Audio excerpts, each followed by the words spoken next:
Thank you very much, the moderator for this session, the chair of the search committee, colleagues who are here. I will not go through the various protocol. I can only say that protocol is observed. I would like to thank you very much for coming and attending this occasion. It shows a sign of interest in what is going on at Makerere University. And I would like to present myself to you to make that interest even greater. And that's why I'm titling my presentation as Makerere Leading by Example. So we're going to see a lot of things happening at Makerere. Makerere being a leader in the higher education sector, Makerere University working with government, Makerere University working with development partners and all the stakeholders, but also importantly, looking at Makerere University, looking inside itself and taking advantage of its brand, of its image, and the faculty and administrative and support staff that it has. And also looking at the students. In my presentation, I'll make reference to this, because if you have a student population that is close to 40,000, there is a lot that you can do, not just at Makerere University, but for the rest of the higher education sector.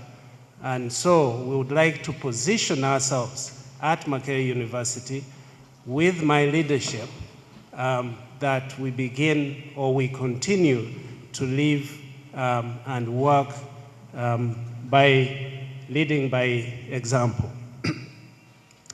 Chair and moderator, I would like to start by appreciating the role of the Vice Chancellor, and I'll put there a few slides. As you know, and I can see that we have former Vice Chancellors here, you are the #1 public face of this university. So I would like to ask that the search committee looks at me and sees the #1 public image of this university. And I will uphold Makerere University in that way. The Vice Chancellor is also charged with creating a strong and cohesive management team. Vice Chancellor is the chief resource mobilizer for the university, working in tandem with the various colleges and faculty. And also the Vice Chancellor is charged with defending and expanding the community of the university.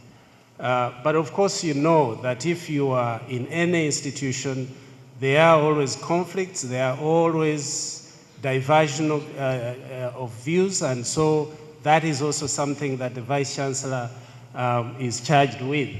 And I can assure you that you're looking at somebody who is very good at conflict management. The second slide is, I would like to start by what I bring to this office. I bring my leveraging of extensive knowledge of Makerere University and its people. I know quite a lot of people, and I would like to appreciate the support that I've been given through this process.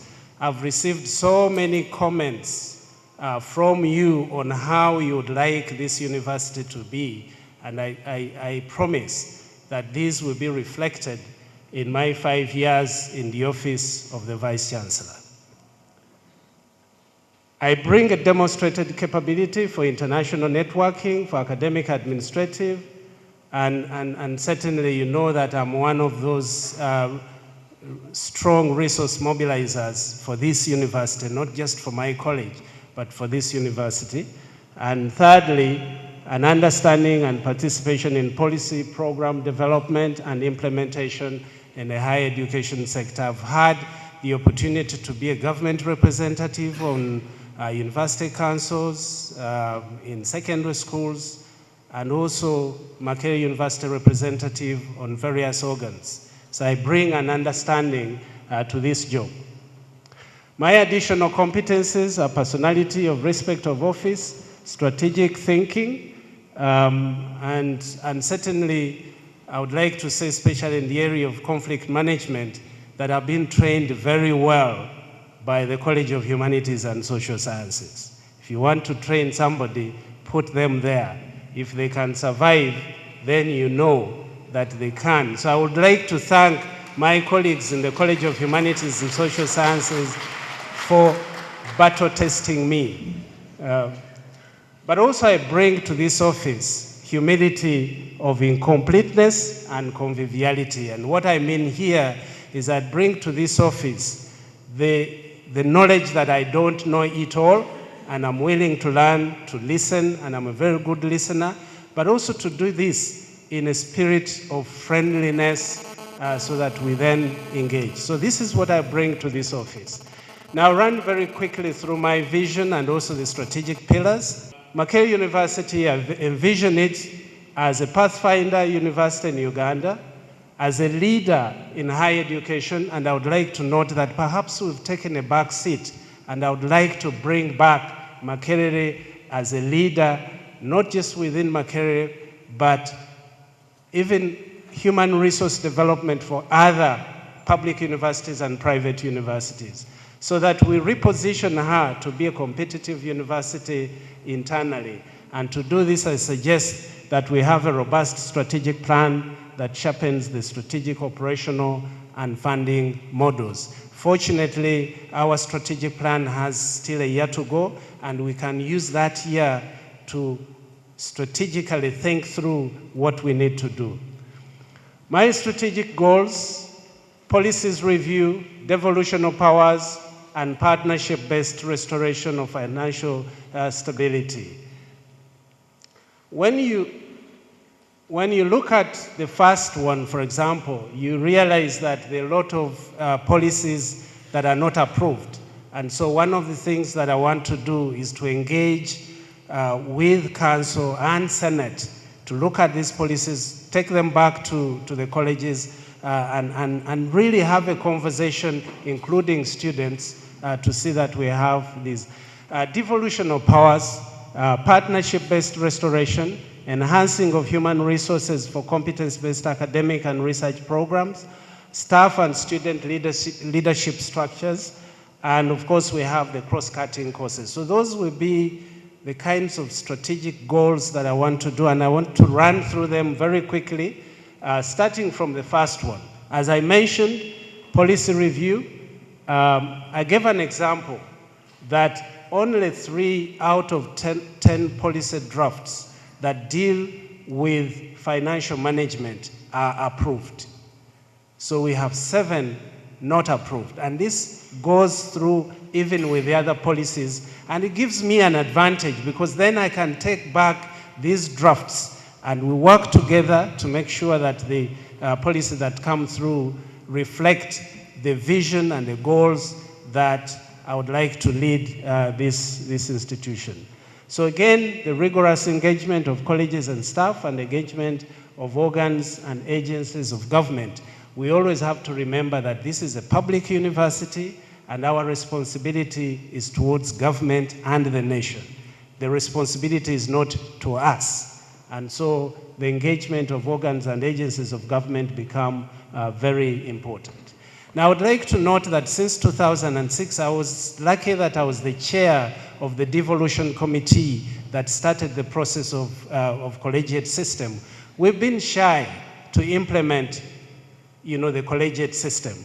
And I would like to suggest that in my term as the Vice Chancellor, we do operationalize the collegiate system. So we have a commitment to implementation so that we are not into just criticizing. We implement it, we critique, we adapt. And also within that process, strengthen the committee structure right from the department to council. So the ultimate goal as far as governance is concerned will be reinstating Makerere University leadership in the higher education sector, and also positioning Makerere University as a think tank for the nation. And those would now be the sort of boxes that reflect that particular goal that is related to governance. The third element that I would like to talk about, and perhaps has become the biggest thing, that a lot of times we start with finance and end with finance. So it kind of clouds our strategic thinking. And so in this regard, I've combined, and I would like to combine financial stability with academic excellence, so that even when we venture into areas, it is for academic excellence. So if we come up with a 5-star hotel, we must show that it translates into strengthening our academic excellence. And so restoration of stakeholder confidence, staff student welfare, equity. I know some of you are already saying incentive. So we can discuss some of those things. Proper and timely accountability. And so we'll have a mix of revenue generation, and I would like to talk about those mix very quickly. If you look at the Universities and Other Tertiary Institutions Act, it lays out 5 areas that the university can resource mobilize. That is grants from government, voluntary contributions, grants contributions, university fees, and any other monies. In my presentation, I would like to concentrate on the grants, number 1, number 2, and number 3. And in my 5 years, I will engage with Kawempe Division and KCCA to see what we can do. So in terms of the first one, on government financing, I would like to adopt a mutual beneficiality and PPP strategy, where I'm proposing that instead of always going to government to ask for more money, knowing that we are one of many priorities, I would like to suggest that I go to government to provide research innovations and advisory services for a cost. So instead of finding somebody from New York or wherever, we as Makerere University should be able to provide those advisory services. And that should rake in money, but at the same time, make our members of staff active. So then you will not have anybody striking, because they are very active. They're doing all these kinds of things. So entering into PP arrangements to optimize the university facilities. I give an example. I know Professor Sabit has a Center of Excellence in Kabanyolo and quite a few others. We're starting the conversation with the university hospital. And I think that if we go into partnership, especially guaranteed by government, we can utilize spaces like Kabanyolo, Buyana, have the state-of-art medical school that also provides. And so in my term, I would like to pursue this as a more interactive and perhaps more effective way of getting money from government. And so, of course, government guarantees, and then we will continue to engage government on budgetary contribution. And I would like to thank the government that at least in the next budget they've committed some money. But I think that these will be perhaps a better approach. And I know some universities that have done quite a lot in this way. Kenyatta University built a whole medical school through the PPP arrangement with South Koreans, with government, and actually now are providing probably one of the best hospitals so we have the human resource, and what I want to do is to create the environment that brings up these aspects. From grants contributions, we have, I would like to grow the research grants and product development portfolio.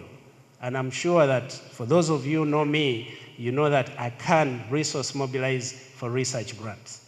So I would like you to give me the opportunity to now be the leader in this resource mobilization for research grants and for all these different things. And through that, I would like to suggest that every school should have a flagship program.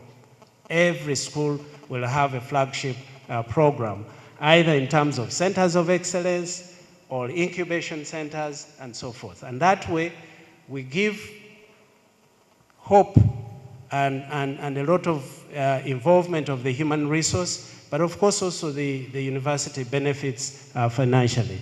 Convocation initiatives will be encouraged, and I'm glad to note and appreciate that the convocation is already starting in that direction, so I will be encouraging them. Alumni chapters. My proposal is that we start by having college-based alumni chapters as we work towards the big one, because we've been doing that and we have not really done very well. So if we go from the colleges, then I hope that we can move. And of course, growing the endowment funds. I'll make you run. You only run once. Now we're going to be running every year. And so we will be able to do this. Tuition fees. What I want to do there is to have innovative cost sharing, but also part of the things I want to suggest is the creation of a Makerere University student scheme where the students can actually work. There's a lot of work in the university and also with our corporate partners, so that will make them also able to pay their tuition. And this will not be a needed scheme. It will be a scheme that allows students to have opportunities to work, either estates or corporate partners, and so they will not come to the principal to say, I'm not able to pay tuition. And so that's the kind of institutional capacity development that I'm thinking about. And so the last slides deal with cross-cutting issues, security of person and property. I've had occasion to talk with the students extensively in the last probably 1 year or so, and security is a huge thing on the agenda, and that's something that I want to address. Quality assurance, gender mainstreaming, infrastructure development. In terms of security, those are the kinds of issues that I'm mentioning there, and it's, again, forgeries are becoming an issue. So security of university property and documents is going to be a huge one. In terms of quality assurance, I'm suggesting an overt quality assurance oversight framework so that we actually can tap into the institutional prestige and responsibility to mentor our students. And so internships and all these different kinds of things are coming through there. Gender mainstreaming will still continue to be a commitment of this university under my charge. And so we will do the mentorship programs, the workplace facility care services provide, and then the gendered student program initiatives on and off campus. What I notice here is that, yes, we have gender policies that look at entry at Makerere, but what do we do with those young women that we've given opportunity to come to Makerere? What do we do with them when they leave? So that's the connection that I'm looking at. Finally, Chair and members, is the infrastructure investment, both soft and hard, optimal utilization of existing spaces. I will not say tomorrow I'm going to build a building. There's so much space in this university that we are not optimally using because people are claiming them as their own spaces. And so if we start from there, as we expand the infrastructure, then we should be able to get there. Again, what I talked about before, the government-Makerere mutual beneficiality partnership will help us build, and I can give an example of the building next to social sciences and the building next to COBAMS, which has really come as part of this partnership where the African Development Bank now puts in money. And then grants, donation-based infrastructure, centers of excellence, and of course also philanthropy. And with the philanthropy members, I would like to start from home. I would like to start with the Kwagalanas of this country. I would like to start with all the people here. And perhaps one of the innovations we can do is that the person is named after the building, or the person is named after the hall, so that they put in money in our infrastructure development. Your closing sentence? Those people who are here that have the money bags, I am coming. So finally, Mr. Chairman, my presentation presents a tripartite synergy of governance and devolution of power, financing and academic excellence, and infrastructure development. I would like to thank you for listening to me, and I'm waiting to be your Vice Chancellor. Thank you. Thank you. Thank you. We thank Professor Kirumira Edward for articulating his vision for this university. I think it will be prudent for us to just give him 1 minute to tell us the kind of instruments and tools he will use for delivering all the strategies he has articulated to all of us. The biggest resource that Makerere University has is its human resource. So one of the things that one needs to do is to see how one harnesses that human resource. And there are 2 things that I mentioned. The first one is a devolution of power, so that colleges can be allowed to utilize the human resource that they have. But also colleges can be allowed to fail, if I may use that, so that then you can take lessons from there. I think if we do that, and also the other thing that I said was that each of the school or each of the college should have a flagship program or project or center of excellence. I think that when we do that, we will achieve the element that people feel that they feel a sense of ownership, they feel a sense of belonging, and we can do that. The strategic plans, we will also review the strategic plans so that each of the colleges does have a strategic plan. Because if I asked members here, how many of us even know the current strategic plan, that would be. So this is how, in concrete terms, I would like to achieve. And as I said, that I am looking at my vision in terms of leading, in terms of guiding, not necessarily in terms of myself doing. Thank you. Thank you very much. Thank you, Professor Edward. You talked about branding and imaging, and then you also talked about gender. I was wondering how you are going to deal with the invisible barrier to education for women, which is sexual violence and harassment that has eaten this great institution. What do you have for us on the table to ensure that actually me, a smaller face, or if I raise my issue, it could be taken on to get justice? Thank you. I liked your expression, which you use quite often, in concrete terms. And I'd like you to apply it to what you proposed as extending the gender policy from just the entry point, which is the focus at the moment, to in-house when they're here at university, and to exit where they go from here. In concrete terms, could you give us some examples of that, how that's going to work out? Mr. Professor Kirumira, we know that you are the principal school of social sciences, and you're contesting to be the VC of Makerere University at large.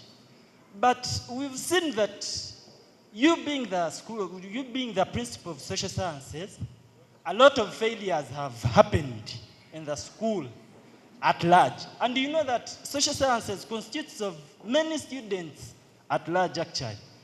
First of all, we are doing exams for this semester, yet we've not yet received results for last semester. We don't know if we have retakes, and you tell us you are the principal. Second of it all, we paid our internship money. We don't see it on our accounts. You tell us you are the principal.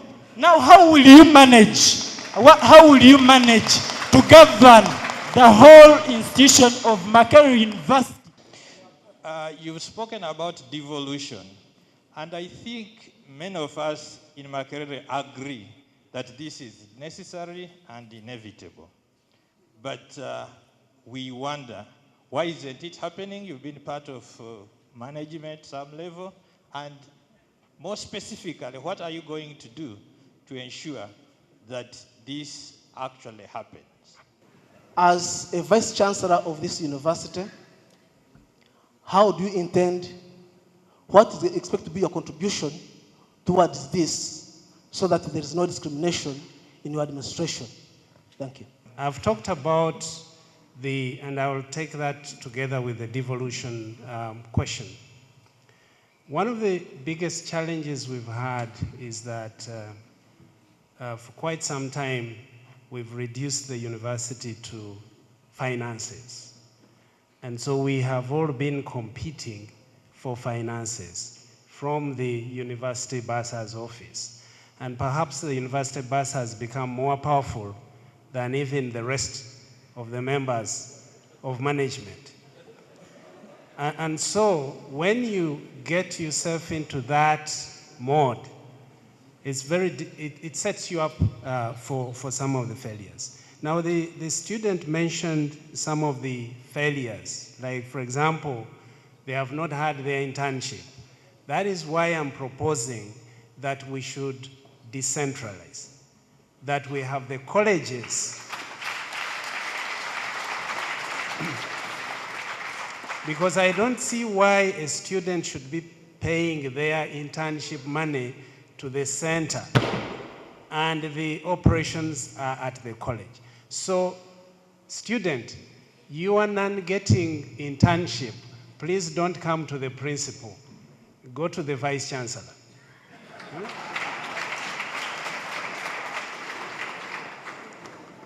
Same thing with the marks and all these different things. I'm sure that most of the units have displayed, and this has nothing to do with the humanities and social sciences, an entire university problem.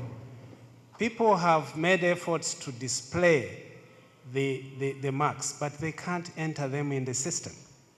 So if you don't have your marks now, I think where you should go again is not to the Vice Chancellor, to the Directorate of Information and Technology. So basically what I'm saying is that there are certain problems that have come and find themselves at the door of the Vice Chancellor when actually they should not be the problems of the Vice Chancellor.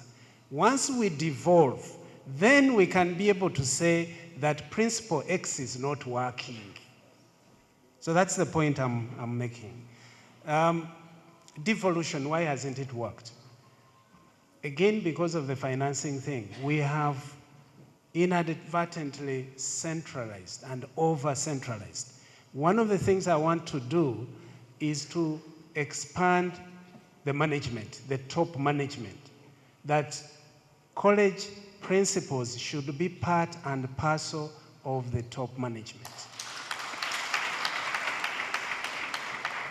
I have a college that is close to 10,000 students. The Vice Chancellor cannot afford not to know what I'm doing on a weekly basis. So I would like to include the principals so that then on a weekly basis, on bi-weekly basis, we plan for this university. And I can assure you, we will plan for this university. Welfare, I want to save the best for last. Gender issues. Welfare and this discrimination. And I relate it to the issue that one of the principles, one of the things that the Vice Chancellor needs to do is team building. Now, what has happened over the years is that for no particular blame on any one of the associations, that the associations have tended to go individually. So MWASA is on its own, MASA is on its own, NUEL is not on its own. But if you look at the proposal that I'm making of mutual beneficiality and PPP, the academic staff will do what they are best at. The administrative and support staff will support the financial and administrative operations of those very centers that we're talking about. And so it's a collective effort. And I tell my colleagues in the humanities and social sciences that if a cleaner does not clean the lecture room, the lecturer cannot teach in that lecture room. So there shouldn't be that academic staff, we are super, and the administrative staff are not. In fact, the most important person, for example, for a vice chancellor, is his driver, because his life is in his hands. So if the driver doesn't matter, then you are in trouble. Lastly, Mr. Chair, on the issue of gender, I'll start with Madam Chiganda. Entry, in-house, exit. In the humanities and social sciences, we're trying this through the internship program. We are making partnerships with NGOs, with corporate, so that we take these students and we give priority to ladies in placement. And for those of you here from social sciences, you will bear me out that we are getting almost to 80% level of placing our students, rather than giving them letters to find where they will go. So that way we can see that we take care. Of course, there is the Female Scholarship Initiative, and now the various other MasterCard and so forth. They've been more about entry. And so we will, through the internship and placement programs, and also the student work scheme that I've proposed, to make sure that we take care of entry, in-house, and exit. So the issue about top management, I've already talked about it in terms of expansion and things. Sexual harassment. One of the things that I've talked about is the revitalization of the committee structure, right from department to council. So we will revitalize the committee structure. We will make sure that the committee representation is there, and also the student representation on those committees. We will also I will work with the student guild to again see how the students are engaged. And there's this issue about the presidencies on campus. Every time now you're walking, every other person you have to say Your Excellency. Because there's the guild president, then there is other things. So we will work together with the Dean of Students to see how we can respond. Because I think the problem with that whole thing about sexual harassment and so forth is that there are no channels through which these young ladies can express themselves without fearing repercussions. And so I'll be very, very strong on those committee structures. I'll be very, very strong on the representation of Professor students. Kirumira. Thank you very much. Thank you so much for ably addressing yourself to the public. Ladies and gentlemen, applause for Professor Kirumira.